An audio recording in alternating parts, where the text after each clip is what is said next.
Explain ಮಾಡ್ತೀರಾ? So company ಹೆಸರು ಬರೀತೀರಾ starting ಅಲ್ಲಿ, ನೆಟ್ ಸರ್ಫ್ ಅಂತ ಹೇಳಿ. ಓಕೆ, ಸೊ ಕಂಪ್ನಿ ಹೆಸರನ್ನ ಇಷ್ಟು ಬರೆಯಕ್ ಬಂದ್ರೆ ಸಾಕು. ನಾನು ಇಲ್ಲಿ ತುಂಬಾ ಜನಕ್ಕೆ ಸರ್ ನನಗೆ ಓದೋಕ್ ಬರೋಲ್ಲ, ನನಗೆ ಫುಲ್ ನಿಮ್ ತರ ಬರೆಯೋಕ್ ಬರಲ್ಲ. ಸ್ನೇಹಿತರೆ ಅರ್ಥ ಮಾಡ್ಕೊಳ್ರಿ, ನೆಟ್ ಸರ್ಫ್ ಅಲ್ಲಿ ನೀವು ಜಸ್ಟ್ ಬರ್ದ್ ಹೇಳ್ಬೇಕು, ಆ ವ್ಯಕ್ತಿಗೆ ಫುಲ್ ಎಕ್ಸ್ಪ್ಲೈನ್ ಮಾಡ್ಬೇಕು. ಇಲ್ಲಿ ನೋಡ್ರಿ, NETSURF ಅನ್ನೋದ್ನ ಸರ್ ನಂಗೆ ಬರೆಯಕ್ಕೆ ಬರಲ್ಲ ಅಂದ್ರೆ ಎನ್ ಅಂತ ಬರ್ದು ನೀವು ಎಕ್ಸ್ಪ್ಲೈನ್ ಮಾಡಿದ್ರು ಓಕೆ, ರೈಟ್, ನಾನು ಅದಕ್ಕೆ ಅಕ್ಸೆಪ್ಟ್ ಮಾಡ್ಕೊಂತೀನಿ. ಯಾಕಂತ ಹೇಳಿದ್ರೆ ಎಲ್ಲರಿಗೂ ಓದೋಕೆ ಇಲ್ಲ ಬರೆಯೋಕೆ ಬರುತ್ತೆ ಅಂತಲ್ಲ, ಆ ವ್ಯಕ್ತಿಗೆ ನೀವು ಬರ್ದು ಹೇಳೋದ್ರಿಂದ ಅವ್ನ ಫೋಕಸ್ ಇಲ್ಲೇ ಇರುತ್ತೆ. ಎದುರುಗಡಂತ ವ್ಯಕ್ತಿಗೆ ನೀವು ಪ್ಲಾನ್ ನ ಬರ್ದು ಹೇಳೋದ್ರಿಂದ ಆ ವ್ಯಕ್ತಿ ನಿಮ್ಮ ಕೈನ ನೋಡ್ತಾ ಇರ್ತಾನೆ. ಅವನು ಮೈಂಡು ಮತ್ತೆ ಕಣ್ಣು ಎರಡು ಕೂಡ ಇಲ್ಲಿ ಫೋಕಸ್ ಮಾಡೋದ್ರಿಂದ ನೀವು ಹೇಳುವಂತ ವಿಚಾರ ಅವರಿಗೆ ತುಂಬಾ ಈಸಿಯಾಗಿ ಅರ್ಥ ಆಗುತ್ತೆ. ಸ್ನೇಹಿತರೆ, ಎಸ್ ನೆಟ್ ಸರ್ಫ್ ಅಂತ ಬರೀತೀರಾ? ಸೊ ನೆಟ್ ಸರ್ಫ್ ಅಂತ ಬರೆಯೋಕ್ಕಿಂತ ಮುಂಚೆ ನೀವು ಮಾಡ್ತಂತ ಇಂಡಸ್ಟ್ರಿ ಬಗ್ಗೆ ಹೇಳ್ತೀರಾ, ಅಂದ್ರೆ ಡೈರೆಕ್ಟ್ ಸೆಲ್ಲಿಂಗ್ ಇಂಡಸ್ಟ್ರಿ. ಸ್ನೇಹಿತರೆ ತುಂಬಾ ಜನಕ್ಕೆ ಇದು ಚೈನ್ ಲಿಂಕು, ಜನ ಸೇರ್ಸೋ ಬಿಸ್ನೆಸ್, ಆಮೇಲೆ ಯಾವ್ದೋ ಸ್ಕೀಮ್ ಗಳನ್ನ ಮಾಡಿ ಮೋಸ ಹೋಗಿರ್ತಾರೆ. ಹಾಗಾಗಿ ನೀವು ಮಾಡ್ತಾರಂತ ಇಂಡಸ್ಟ್ರಿ ಬಗ್ಗೆ ಸ್ವಲ್ಪ ಹೇಳಿ. ಸರ್ ಸಿಂಪಲ್, ಕಂಪ್ನಿ ಇರುತ್ತೆ, ಕಂಪ್ನಿಯಿಂದ ನೇರವಾಗಿ ಕಸ್ಟಮರ್ ಯಾವುದೇ ರೀತಿ ಪ್ರಾಡಕ್ಟ್ ಇವತ್ತು ರೀಚ್ ಆಗ್ತಾ ಇಲ್ಲ. ಸೊ ನಮ್ಮಲ್ಲಿ ನಾವು ಡೀಲರ್ ಆಗಿ ನಿಮ್ಮನ್ನ ಅಪಾಯಿಂಟ್ ಮಾಡ್ಕೊಂಡು ಮಧ್ಯೆ ನಿಮ್ಮಿಂದ ಥ್ರೂ ನಿಮ್ಮ ಒಂದು ರೆಫರೆನ್ಸ್ ಮೇಲೆ ಕಸ್ಟಮರ್ ಗೆ ರೀಚ್ ಮಾಡಿಸುವಂತ ಸಿಸ್ಟಮ್ ಪ್ರಾಡಕ್ಟ್ ಡಿಸ್ಟ್ರಿಬ್ಯೂಷನ್ ಸಿಸ್ಟಮ್ ಅಂತ ಕರೀತಾರೆ. ಸೊ ಇದು ಒಂದು ಡೈರೆಕ್ಟ್ ಸೆಲ್ಲಿಂಗ್ ಬಿಸ್ನೆಸ್ ಆಗಿರುತ್ತೆ. 2016 ಅಲ್ಲಿ ಮೋದಿ ಅವರಿಗೆ ಈ ಒಂದು ಬಿಸ್ನೆಸ್ ಮೇಲೆ ಡೈರೆಕ್ಟ್ ಸೆಲ್ಲಿಂಗ್ ಮೇಲೆ ಗೈಡ್ಲೈನ್ಸ್ ನ ತರ್ತಾರೆ. Yes is a legal business, ಇದನ್ನ ಜನಸಾಮಾನ್ಯರು ಪ್ರತಿಯೊಬ್ರು ಕೂಡ ಮಾಡಬಹುದು ಅಂತ ಹೇಳಿ.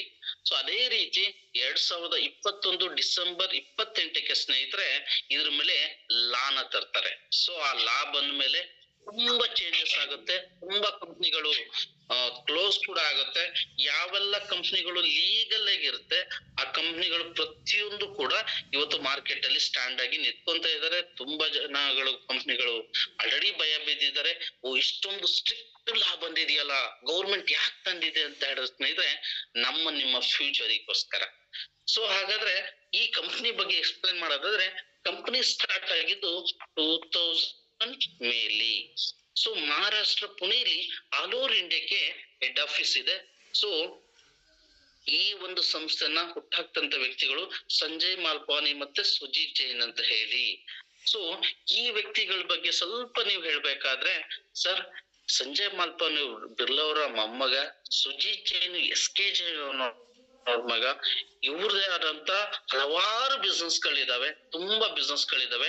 ಈ ಒಂದು ಬಿಸ್ನೆಸ್ ನ ಜನಗಳಿಗೆ, ಸಾಮಾನ್ಯ ಜನಗಳಿಗೆ ಕಂಪ್ನಿಯಿಂದ ನೇರವಾಗಿ ಕ್ವಾಲಿಟಿ ಪ್ರಾಡಕ್ಟ್ ರೀಚ್ ಆಗ್ಲಿ ಅನ್ನೋ ಒಂದು ಉದ್ದೇಶಕ್ಕೆ ಇಡೀ ಇಂಡಿಯಾನ ಕೆಮಿಕಲ್ ಫ್ರೀ ಮಾಡ್ಬೇಕು, ಜನಗಳಿಗೆ ವಿಷಮುಕ್ತ ಪದಾರ್ಥಗಳನ್ನ ನಾವು ನೀಡಬೇಕು, ರೈತರಿಗೆ ನಾವು ಸಹಾಯ ಮಾಡ್ಬೇಕು ಅನ್ನೋ ಒಂದು ಒಳ್ಳೆ ಉದ್ದೇಶದಿಂದ ಈ ಕಂಪನಿನ ಸ್ಥಾಪನೆ ಮಾಡಿದ್ದಾರೆ ಅಂತ ಹೇಳಿ ನೀವು ತುಂಬಾ ಚೆನ್ನಾಗಿ ಸ್ನೇಹಿತರೆ ಹೇಳ್ಬಹುದು.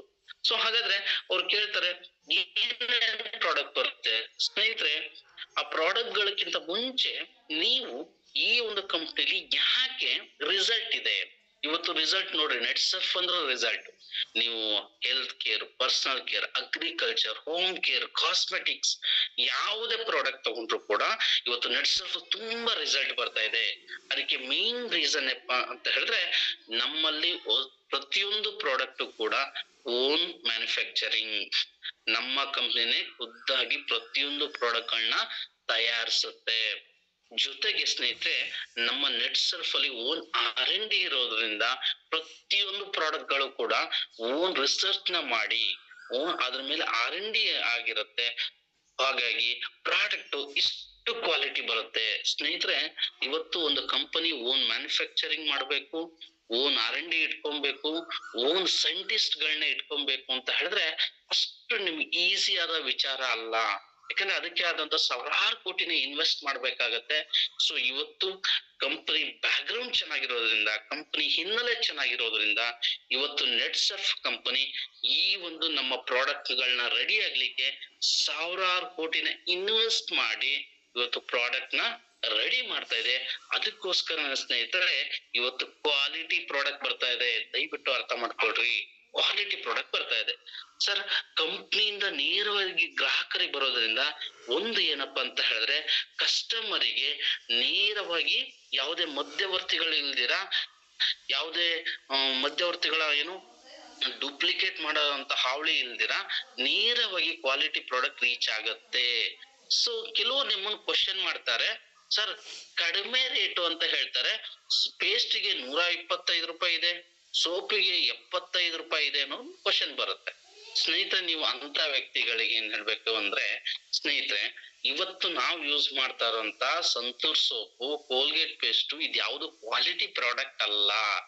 ಇದೆಲ್ಲದು ಕೂಡ ಕೆಮಿಕಲ್, ಇದ್ರೆಲ್ಲದರಿಂದ ಸೈಡ್ ಎಫೆಕ್ಟ್ ಇದೆ. ಎಷ್ಟು ವೆಬ್ಸೈಟ್ ಅಲ್ಲಿ, ಗೂಗಲ್ ಅಲ್ಲಿ ಅದಕ್ಕೆ ಸಂಬಂಧಪಟ್ಟಂತ ವಿಡಿಯೋಗಳಿದಾವೆ. ನೀವು ದಯವಿಟ್ಟು ಅಂತ ವ್ಯಕ್ತಿಗಳಿಗೆ ತೋರಿಸ್ಬೇಕು.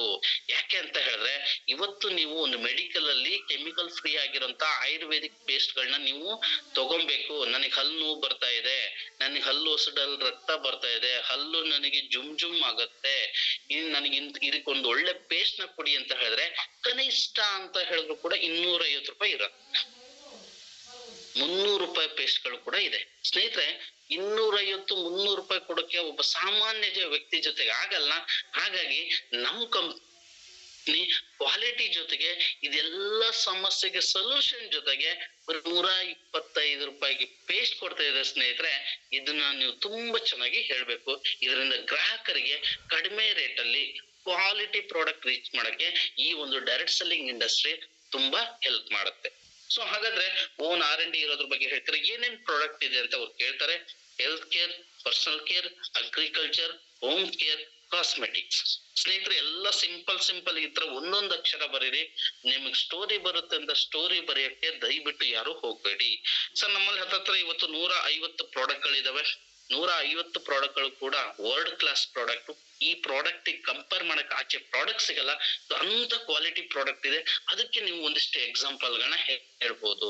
ಎಕ್ಸಾಂಪಲ್ ಹೇಗೆ, ಇವತ್ತು ನಾನು ಪೇಸ್ಟ್ ಹೇಳಿದೆ, ಆತರ ಪೇಸ್ಟ್ ನ ಎಕ್ಸಾಂಪಲ್ ಕೊಡ್ಬೋದು.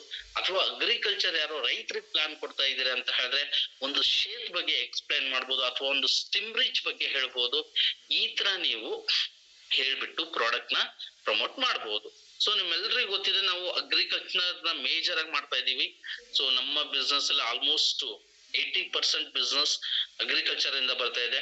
ಸೊ ನೀವು ಯಾವ ಸೆಗ್ಮೆಂಟ್ ಹೇಳ್ತಾ ಇದೀರಾ ಅನ್ನೋದ್ರ ಮೇಲೆ ಇದನ್ನ ನೀವು ಎಫೆಕ್ಟಿವ್ ಆಗಿ ಹೇಳ್ಬಹುದು. ಎಕ್ಸಾಂಪಲ್, ಈಗ ನಾನು ಊರಲ್ಲಿರೋ ಒಬ್ರ ಲೇಡೀಸ್ಗೆ ಈ ಪ್ಲಾನ್ ನ ಕೊಡ್ತಾ ಇದ್ದೀನಿ ಸರ್. ಸೊ ನೀವು ಅವಾಗ ಏನ್ ಹೇಳ್ಬೇಕು, ಅಗ್ರಿಕಲ್ಚರ್ ಹೇಳ್ಬೇಕು, ಜೊತೆಗೆ ಹೆಲ್ತ್ ಕೇರ್ ಮತ್ತೆ ಪರ್ಸನಲ್ ಕೇರ್ ಎಲ್ಲ ಇರುವಂತ ಪ್ರಾಡಕ್ಟ್ ಗಳ ಬಗ್ಗೆನು ಸ್ವಲ್ಪ ಒಂದೊಂದು ಪ್ರಾಡಕ್ಟ್ ಬಗ್ಗೆ ಹೇಳಿ. ತುಂಬಾ ಪ್ರಾಡಕ್ಟ್ ಬಗ್ಗೆ ಹೇಳ್ತಾ ಹೋಗ್ಬೇಡಿ. ಯಾಕಂದ್ರೆ ಪ್ರಾಡಕ್ಟ್ ಬಗ್ಗೆ ಹೇಳ್ತಾ ಹೋದಾಗ ತುಂಬಾ ವಿಚಾರಗಳನ್ನ ಪ್ರಾಡಕ್ಟ್ ಬಗ್ಗೆನೆ ಮಾತಾಡ್ಬೇಕಾಗತ್ತೆ. ಹಾಗಾಗಿ ನೀವು ಸಿಂಪಲ್ ಒಂದೊಂದು ಎಕ್ಸಾಂಪಲ್ ನ ಕೊಟ್ಕೊಂಡು ನೀವು ಕೊಟ್ಟಂತ ರಿಸಲ್ಟ್ ಆಗಿರ್ಬೋದು, ಆ ಕಂಪ್ನಿ ಪ್ರಾಡಕ್ಟ್ ಯಾವ ರೀತಿ ಕೊಡುತ್ತೆ ಅನ್ನೋದ್ರ ಬಗ್ಗೆ ನೀವು ಸ್ವಲ್ಪ ಎಫೆಕ್ಟಿವ್ ಆಗಿ ಎಕ್ಸ್ಪ್ಲೇನ್ ಮಾಡ್ಬೇಕಾಗತ್ತೆ. ಸೊ ಡೈರೆಕ್ಟ್ ಸ್ನೇಹಿತರೆ, ನೀವು ಈ ವಿಚಾರ ಎಲ್ಲ ಹೇಳಿದ್ಮೇಲೆ ಪ್ಲಾನಿಗೆ ಬರ್ತೀರಾ. ನೋಡಿ, ನನ್ನ ಪ್ರಕಾರ ಇಡೀ ಡೈರೆಕ್ಟ್ ಸೆಲ್ಲಿಂಗ್ ಇಂಡಸ್ಟ್ರಿಲಿ ಇಷ್ಟು ಈಸಿ ಪ್ಲಾನ್ ಪ್ರೆಸೆಂಟೇಶನ್, ಇಷ್ಟು ಸಿಂಪಲ್ ಆಗಿ ಇನ್ಕಮ್ ಕೊಡ್ತಾರಂತ ಕಂಪನಿ ಈ ನೆಟ್ಸರ್ಫ್ ಮಾತ್ರ. ನಾನು ತುಂಬಾ ಕಂಪ್ನಿಗಳನ್ನ ಸ್ಟಡಿ ಮಾಡಿದ್ದೀನಿ ಸ್ನೇಹಿತರೆ, ತುಂಬಾ ಕಂಪ್ನಿ ಪ್ಲಾನ್ ಗಳನ್ನ ಕೇಳಿದ್ದೀನಿ. ನಾನು ಎಷ್ಟು 2019 ಅಲ್ಲಿ ಮೇ ಬಿ ವಾರಕ್ಕೆ ಏನಿಲ್ಲ ಅಂದ್ರೆ ಒಂದ್ 2-3 ಕಂಪ್ನಿಗಳನ್ನ ಪ್ಲಾನ್ ನ ಕೇಳ್ತಿದ್ದೆ. ಅಂದ್ರೆ ನನಗೆ ಆ ಟೈಮ್ ಅಲ್ಲಿ ಪ್ಲಾನ್ ಕೇಳೋದ್ ಗೀಳಾಗಿತ್ತು. ಯಾರು ಬರ್ತಾರೆ ಅಂದ್ರೆ ಯಾರು ಸಿಗ್ತಾರ, ಪ್ಲಾನ್ ಪ್ರೆಸೆಂಟೇಶನ್ ಕೊಡ್ತಾರ, ಕೊಡಿ ಕೇಳೋಣ. ಯಾಕಂದ್ರೆ 2019 ನನಗೆ ಏನಾದ್ರು ಮಾಡ್ಬೇಕು, ಈ ಇಂಡಸ್ಟ್ರಿನ ಕರೆಕ್ಟ್ ಆಗಿ ತಿಳ್ಕೊಂಡ್ ಮಾಡ್ಬೇಕು. ಸುಮ್ನೆ ನನಗೇನೋ ಮೋಟಿವೇಶನ್ ಆಗತ್ತೆ, ಏನೋ ಸಿಗುತ್ತೆ ಅಂದ ತಕ್ಷಣ ನಾನ್ ಮಾಡಕ್ ರೆಡಿ ಇರ್ಲಿಲ್ಲ. ಸೊ ಈ ಇಂಡಸ್ಟ್ರಿನ ತುಂಬಾ ಅಧ್ಯಯನ ಮಾಡಿ, ತುಂಬಾ ಈ ಇಂಡಸ್ಟ್ರಿ ಬಗ್ಗೆ ತಿಳ್ಕೊಂಡು, ಸೊ ಇದರಲ್ಲಿ ಸಾಧಕ ಬಾಧಕ ಪ್ರತಿಯೊಂದು ಕೂಡ ಅರ್ಥಕೊಂಡು ನಾನು ಈ ಇಂಡಸ್ಟ್ರಿ ಒಳಗಡೆ ಬಂದಿರೋದು. ಇದಕ್ಕಿಂತ ಮುಂಚೆ ನಿಮ್ಗೆ ಗೊತ್ತಿದೆ, ನಾವು ಯೂಸರ್ ಬೆನಿಫಿಟ್ ನ ಹೇಳಲೇಬೇಕು. ಯಾಕೆ ನೋಡ್ರಿ, ಯಾವ ಬಿಸ್ನೆಸ್ ಒಬ್ಬ ಗ್ರಾಹಕನ ಪರವಾಗಿರುತ್ತೆ, ಆ ಒಂದು ಬಿಸ್ನೆಸ್ ಗೆ ಫ್ಯೂಚರ್ ಇದೆ ಅಂತ ಅರ್ಥ. ಯಾಕೆಂತ ಹೇಳಿದ್ರೆ ನಮ್ಮ ಎಲ್ಲಾ ಬಿಸ್ನೆಸ್ ಗೂ ಮೂಲ ಯಾರಪ್ಪ ಅಂತ ಹೇಳಿದ್ರೆ ಗ್ರಾಹಕ, ಕಸ್ಟಮರ್. ಸ್ನೇಹಿತರೆ, ಒಬ್ಬ ರೈತನಾಗಿರ್ಬೋದು ಅಥವಾ ನಿಮ್ಮ ಪರ್ಸನಲ್ ಕೇರ್ ಪ್ರಾಡಕ್ಟ್ ನ ತಗೊಳೋರಾಗಿರ್ಬೋದು, ಪ್ರತಿಯೊಬ್ಬರಿಗೂ ಕೂಡ ಬಿಸ್ನೆಸ್ಸಿನ ಮೂಲ ಯಾರು ಅಂತ ಹೇಳಿದ್ರೆ ಗ್ರಾಹಕ. ಸ್ನೇಹಿತರೆ, ಆಸ್ ಎ ಕಸ್ಟಮರ್ ಏನ್ ಎಕ್ಸ್ಪೆಕ್ಟೇಷನ್ ಮಾಡ್ತಾನೆ ಅಂತ ಹೇಳಿದ್ರೆ ನಿಮ್ಮೆಲ್ರಿಗೂ ಗೊತ್ತಿದೆ, ಕ್ವಾಲಿಟಿ ಫಸ್ಟ್ ನೋಡದೆ ಕ್ವಾಲಿಟಿ. ಅವನು ಸರ್ ನೀವು ಒಂದು ಸ್ಲಿಪ್ಪರ್ ತಗೊಳಕ್ ಹೋಗ್ತೀರಾ, ಕ್ವಾಲಿಟಿ ನೋಡ್ತೀರಾ. ಒಂದು ಮೊಬೈಲ್ ತಗೊಳಕ್ ಹೋಗ್ತೀರಾ, ಕ್ವಾಲಿಟಿ ನೋಡ್ತೀರಾ. ಒಂದು ಸೀರೆ ಬಟ್ಟೆ ಪರ್ಚೇಸ್ ಮಾಡಕ್ ಹೋದ್ರು ಕೂಡ ಫಸ್ಟ್ ನೋಡೋದು ಕ್ವಾಲಿಟಿ ಸ್ನೇಹಿತರೆ. ಸೆಕೆಂಡ್ ನೋಡದೆ ನನಗೆ ಏನ್ ಪ್ರೈಸ್ ಅಲ್ಲಿ ಸಿಗುತ್ತೆ, ನನಗೆ ಯಾವ ಡಿಸ್ಕೌಂಟ್ ಅಲ್ಲಿ ಸಿಗುತ್ತೆ ಅಂತ ಹೇಳಿ. ಸೊ ಡಿಸ್ಕೌಂಟ್ ವಿಚಾರಕ್ಕೆ ಬಂದ್ರೆ ಕಂಪನಿ 25% ಡಿಸ್ಕೌಂಟ್ ಅಲ್ಲಿ ಇಲ್ಲಿ ಪ್ರಾಡಕ್ಟ್ ನ ಕೊಡುತ್ತೆ. ಅದ್ರ ಜೊತೆಗೆ ಕಸ್ಟಮರ್ ಗೆ GST ಬಿಲ್ ನ ಬೇಕಾದ್ರೆ ಪ್ರೊವೈಡ್ ನ ಮಾಡುತ್ತೆ. ಜೊತೆಗೆ ಸ್ನೇಹಿತರೆ ಆನ್ಲೈನ್ ಸರ್ವಿಸ್. ಸೊ ಇದೆಲ್ಲದೂ ಕೂಡ ಒಂದೊಂದು ಲೆಟರ್ ಬರೀರಿ ನೀವು, ಓಕೆನಾ. 25% ಡಿಸ್ಕೌಂಟ್ ಕೊಡುತ್ತೆ, GST ಬಿಲ್ ಇದೆ, ಆನ್ಲೈನ್ ಸರ್ವಿಸ್ ಇದೆ. ಜೊತೆಗೆ ಪ್ರತಿ ತಿಂಗಳು ತಗೊಳೋದ್ರಿಂದ 5 ತಿಂಗಳು ಪ್ರಾಡಕ್ಟ್ ನ ತಗೊಳೋದ್ರಿಂದ 6ನೇ ತಿಂಗಳು ಪ್ರಾಡಕ್ಟ್ ಫ್ರೀ ಆಗಿ ಕೊಡುತ್ತೆ. ಸೊ ಇಷ್ಟು ಬೆನಿಫಿಟ್ ಗಳನ್ನ ಒಬ್ಬ ಕಸ್ಟಮರ್ಗೆ, ಕ್ವಾಲಿಟಿ ಪ್ರಾಡಕ್ಟ್, ಅದರಲ್ಲಿ ಡಿಸ್ಕೌಂಟ್, GST ಬಿಲ್, ಜೊತೆಗೆ ಆನ್ಲೈನ್ ಸರ್ವಿಸ್, ಜೊತೆಗೆ 5 ತಿಂಗಳು ಪ್ರಾಡಕ್ಟ್ ನ ತಗೊಳೋದ್ರಿಂದ ನಿಮ್ಗೆ 6ನೇ ತಿಂಗಳು ಆ ಪ್ರಾಡಕ್ಟ್ ಫ್ರೀ ಆಗಿ ಕೂಡ ಸಿಗುತ್ತೆ. ಸೊ ಎಲ್ಲಾದ್ರೂ ಆನ್ಲೈನ್ ಪರ್ಚೇಸ್ ಮಾಡ್ಕೊಂಡು ನಾನು ವೆಬ್ಸೈಟ್ ಅಲ್ಲೇ ತಗೊಂತೀನಿ, ಆಪ್ ಅಲ್ಲೇ ತಗೊಂತೀನಿ ಅಂದ್ರೆ 100 ರೂಪೀಸ್ ವೋಚರ್ ಕೂಡ ಸ್ಟಾರ್ಟಿಂಗ್ ಅಲ್ಲಿ ಅವರಿಗೆ ಡಿಸ್ಕೌಂಟ್ ಆಗಿ ಸಿಗುತ್ತೆ. ಸೊ ಇಷ್ಟು ವಿಚಾರಗಳು ಯೂಸರ್ಗೆ. ಸರ್ ಹಾಗಾದ್ರೆ ರೀಟೇಲ್ ಬಿಸ್ನೆಸ್ ಮಾಡೋದ್ರೆ ಏನು ಸ್ನೇಹಿತರೆ? ರೀಟೇಲ್ ಬಿಸ್ನೆಸ್ ಮಾಡೋದಂತ ಹೇಳಿದ್ರೆ ಸೊ ತುಂಬಾ ಈಸಿ. ನಮ್ಮಲ್ಲಿ ಬಿಸ್ನೆಸ್ ಸ್ಟಾರ್ಟ್ ಮಾಡ್ಬೇಕು ಅಂತ ಹೇಳಿದ್ರೆ ಆಧಾರ್ ಕಾರ್ಡ್, ಪಾನ್ ಕಾರ್ಡ್ ಮತ್ತೆ ಬ್ಯಾಂಕ್ ಡೀಟೇಲ್ಸ್, ಈ 3 ಇಟ್ಕೊಂಡು ಬಿಸ್ನೆಸ್ ನ ಸ್ಟಾರ್ಟ್ ಮಾಡಬಹುದು ಸರ್. ಬೇರೆ ಕಡೆ ಬಿಸ್ನೆಸ್ ನ ಮಾಡ್ಬೇಕು, ರಿಟೇಲ್ ಶಾಪ್ ಗಳನ್ನ ಓಪನ್ ಮಾಡ್ಬೇಕು ಅಂತ ಹೇಳಿದ್ರೆ 5 ಲಕ್ಷ, 10 ಲಕ್ಷ, 20 ಲಕ್ಷ ಬಂಡವಾಳ ಇರ್ಬೇಕು. ಬೆಳಗ್ಗೆಯಿಂದ ಸಂಜೆವರೆಗೂ ಬಿಸ್ನೆಸ್ ಆಗ್ಲಿ ಬಿಡ್ಲಿ ಅಂಗಡಿ ಬಾಗಿಲ ತೆಗ್ದೇ ಇರ್ಬೇಕು ಸ್ನೇಹಿತರೆ. ನೀವ್ ಯಾರೋ ನಿಮ್ ಪ್ರೆಸೆಂಟ್ ಇರ್ಲೇಬೇಕು, ನೀವು ನಿಮ್ ಫ್ಯಾಮಿಲಿ ಯಾರಾದ್ರೂ ಅಲ್ಲಿ ಇರ್ಲೇಬೇಕು.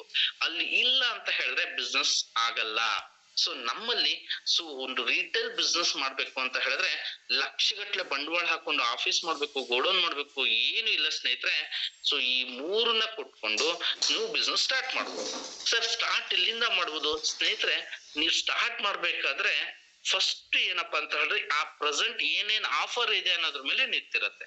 ಸೊ ಸಿಂಪಲ್, ಇವಾಗ ನೋಡ್ರಿ 20,000 ರೂಪಾಯಿ ಬಿಲ್ ಮಾಡೋದ್ರಿಂದ ಒಬ್ಬ ವ್ಯಕ್ತಿ ಸ್ಟಾರ್ಟಿಂಗ್ ಅಲ್ಲೇ ಸೊ ಏನಿದೆ ಅವನಿಗೆ 1 ನೈಟ್ 2 ಡೇಸ್ ರೆಸಿಡೆನ್ಸಿಯಲ್ ಟ್ರೈನಿಂಗ್ ಸಿಗುತ್ತೆ. ಅಥವಾ 45,000 ಮಾಡೋದ್ರಿಂದ ಏನಿದೆ ಅವರು PDS ಆಗ್ಬೋದು.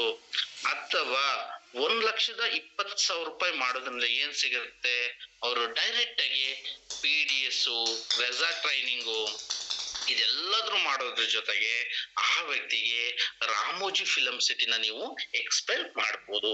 ಸೊ ಪ್ರೆಸೆಂಟ್ ಏನ್ ಆಫರ್ ಇದೆ ಅನ್ನೋದ್ರ ಮೇಲೆ ನೀವು ಹೇಳ್ಬೇಕಾಗತ್ತೆ, ಓಕೆನಾ ಸರ್. ಈ 3ರಲ್ಲಿ ಬರ್ಬೋದು. ಈ 3ರಲ್ಲಿ ನೀವು ಯಾವ್ದು ಫೀಸ್ ಕಟ್ಟೋದು, ಡೆಪಾಸಿಟ್ ಇಲ್ಲ, ಇಷ್ಟು ಇನ್ವೆಸ್ಟ್ ಮಾಡ್ಕೊಂಡು ನೀವು ಸ್ಟಾರ್ಟ್ ಮಾಡ್ಬೋದು ಅಂತ ಹೇಳ್ಬೋದು.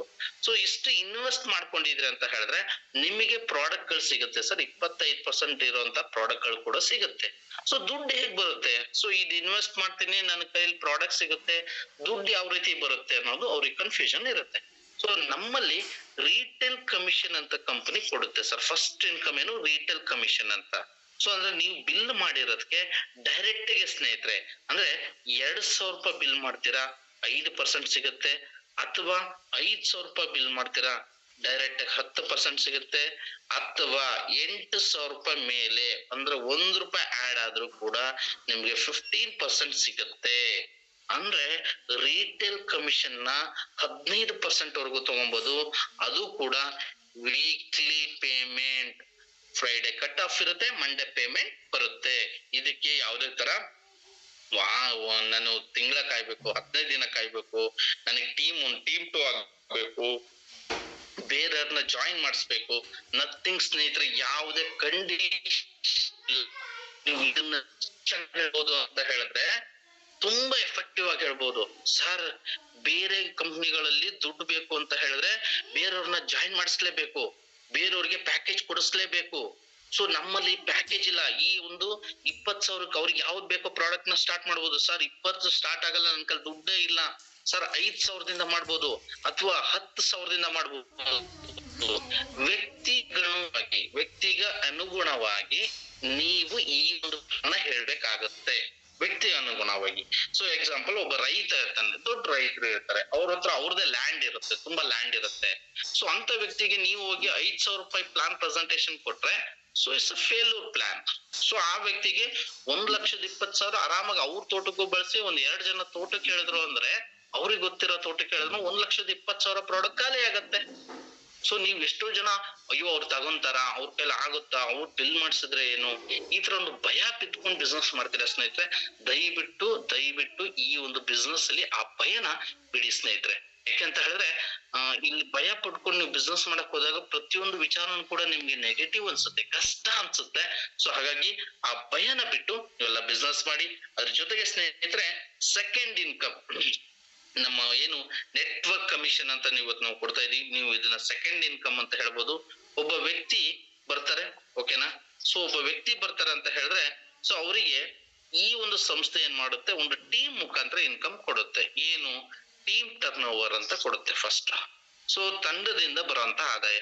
ಟೀಮ್ ಟರ್ನ್ ಓವರ್ ಅಂತ ಹೇಳಿದ್ರೆ ನಿಮ್ಗೆಲ್ರಿಗೂ ಗೊತ್ತಿರ್ಲಿ ಅಂತ ಹೇಳ್ತಾ ಇದ್ದೀನಿ. ನೀವು ಇದನ್ನ ಪ್ಲಾನ್ ಅಲ್ಲಿ ಹೇಳ್ಬೇಕು ಅಂತ ಏನಿಲ್ಲ, ನಿಮ್ಗೆಲ್ಲರಿಗೂ ಗೊತ್ತಿರ್ಲಿ ಅಂತ.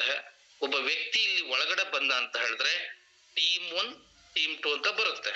ಸೊ ಈ ಟೀಮ್ ಅಲ್ಲಿ ಮತ್ತೆ ಟೀಮ್ 2 ಅಲ್ಲಿ ಬರುವಂತ ಟರ್ನ್ ಓವರ್ ನ ಮ್ಯಾಚ್ ಮಾಡಿ ಕೊಡುವಂತ ಇನ್ಕಮ್. ಎಕ್ಸಾಂಪಲ್, ಕೆಲವರು ನನಗೆ ಕೇಳ್ತೀರಾ, ಸರ್ ನನ್ನ ಟೀಮ್ ಅಲ್ಲಿ ಈ ಕಡೆ 1,00,000 ಬಿಸ್ನೆಸ್ ಬಂದಿದೆ, ಈ ಕಡೆ 50,000 ಬಿಸ್ನೆಸ್ ಬಂದಿದೆ, ಓಕೆನಾ. ಈ 50,000 ಬಿಸ್ನೆಸ್ ಗೆ ಸದ್ಯ ಮ್ಯಾಚಿಂಗ್ ಆಗುತ್ತೆ, ಉಳಿದಂತ 50,000 ಕ್ಯಾರಿ ಫಾರ್ವರ್ಡ್ ಆಗುತ್ತೆ. ಯಾರು ಕೂಡ ಭಯ ಬೆಳ್ಕೊಳೋದ್ ಬೇಡ. ಸೊ ಈ ಟೀಮ್ ಟರ್ನ್ ಓವರ್ ಇನ್ಕಮ್ ಹೆಂಗ್ ಬರುತ್ತೆ ಅಂತ ಹೇಳಿದ್ರೆ, ಸರ್ 3% ಸ್ಟಾರ್ಟಿಂಗ್ ಅಲ್ಲಿ ಬರುತ್ತೆ, ಅದಾದ್ಮೇಲೆ 4% ಬರುತ್ತೆ, ಅದಾದ್ಮೇಲೆ 5% ಬರುತ್ತೆ. ಅಂದ್ರೆ ಟೀಮ್ 1 ಅಲ್ಲಿ 3%, ಟೀಮ್ 2 ಅಲ್ಲಿ 3%. ನೆಕ್ಸ್ಟ್ ನೀವು 4% ಆದ್ರೆ 4% ಟೀಮ್ 1 ಅಲ್ಲಿ ಮತ್ತೆ ಟೀಮ್ 2 ಅಲ್ಲಿ 4%. ಇದೆಲ್ಲದೂ ಕೂಡ ಆಡ್ ಆಗಿ ಬರುತ್ತೆ ಸ್ನೇಹಿತರೆ. ಇದನ್ನ ಟೀಮ್ ಟರ್ನ್ ಓವರ್ ಇನ್ಕಮ್ ಅಂತ ಕರಿತೀವಿ. ಸೊ ಇದ್ರ ಜೊತೆಗೆ ಸ್ನೇಹಿತರೆ, ಸೆಕೆಂಡ್ ಇನ್ಕಮ್ ಅಂತ ಬರೋದು ಜೀವನ್ ಇನ್ಕಮ್. ಜೀವನ್ ಇನ್ಕಮ್ ಅಂದ್ರೆ ಎಕ್ಸಾಂಪಲ್, ಇವತ್ತು ನಾನಿದ್ದೀನಿ, ನಾನೇನ್ ಮಾಡ್ತೀನಿ, ಡೈರೆಕ್ಟ್ ದಿವಾಕರ್ ಸರ್ನ ಇಂಟ್ರೊಡ್ಯೂಸ್ ಮಾಡ್ತೀನಿ. ದಿವಾಕರ್ ಸರ್ನ ಇಂಟ್ರೊಡ್ಯೂಸ್ ಮಾಡಿದೀನಿ ಅಂತ ಹೇಳಿದ್ರೆ, ದಿವಾಕರ್ ಸರ್ ಏನ್ ಟರ್ನ್ ಓವರ್ ಮಾಡ್ತಾರಲ್ಲ, ಎಕ್ಸಾಂಪಲ್ ಅವರು ರಿಟೇಲ್ ಡಿಸ್ಟ್ರಿಬ್ಯೂಟರ್ ಅನ್ಕೊಡ್ರಿ, ಈ ವ್ಯಕ್ತಿ ರಿಟೇಲ್ ಮಾಡಿದ್ದು ಎಕ್ಸಾಂಪಲ್ ಈ ಒಂದು ತಿಂಗಳಲ್ಲಿ 1,00,000 ರಿಟೇಲ್ ಮಾಡ್ತಾರೆ ಅನ್ಕೊಡ್ರಿ. ಈ ವ್ಯಕ್ತಿ 1,00,000 ರಿಟೇಲ್ ಮಾಡಿದ್ರೆ, ಸೊ ನನಗೆ ಅವ್ರ ಕಡೆಯಿಂದ ನೇರವಾಗಿ ಸ್ನೇಹಿತರೆ 3% ಇಂದ 8% ವರೆಗೂ ಜೀವನ್ ಕಮಿಷನ್ ಬರುತ್ತೆ ಟರ್ನ್ ಓವರ್ ಮೇಲೆ.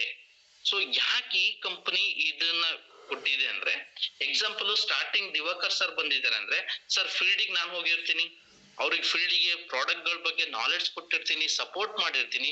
ಹಾಗಾಗಿ ಆ ಸಪೋರ್ಟ್ ಅವ್ರಿಗೆ ಸಿಗ್ಲಿ ಅಂತ ಹೇಳಿ ಸೊ ಕಂಪನಿ ಇದನ್ನ ಪ್ಲಾನ್ ಮಾಡಿದೆ. ಟೋಟಲ್ ಈ ಇನ್ಕಮ್ ನ ತಗೊಬೇಕು ಅಂದ್ರೆ 15 days ನ ವೇಟ್ ಮಾಡ್ಬೇಕು. 8,19,000 ವರೆಗೂ ಈ ಇನ್ಕಮ್ ಬರುತ್ತೆ. ರಿಟೇಲ್ ಇನ್ಕಮ್ ಗೆ ಯಾವುದೇ ಲಿಮಿಟ್ ಇಲ್ಲ, ಅನ್ಲಿಮಿಟೆಡ್ ಇನ್ಕಮ್ ಸ್ನೇಹಿತರೆ. ವಾರಕ್ಕೆ ನಾನು 1,00,000 ದುಡಿತೀನಿ ಸರ್ ತಿಂಗಳಿಗೆ 1,00,000 ದುಡಿತೀನಿ, ಡೈಲಿ 1,00,000 ದುಡಿತೀನಿ ಅಂದ್ರು ಇದು ಅನ್ಲಿಮಿಟೆಡ್ ಇನ್ಕಮ್. ಇದಕ್ಕೆ 8,19,000 ತಗೋಬಹುದು ಸ್ನೇಹಿತರೆ. ಇಷ್ಟೇ ಪ್ಲಾನ್. ನೀವು ಹೇಳ್ಬೇಕಾಗಿರೋದು ಇಷ್ಟೇ, ತುಂಬಾ ಸಿಂಪಲ್ ಆಗಿದೆ. ಇದ್ರ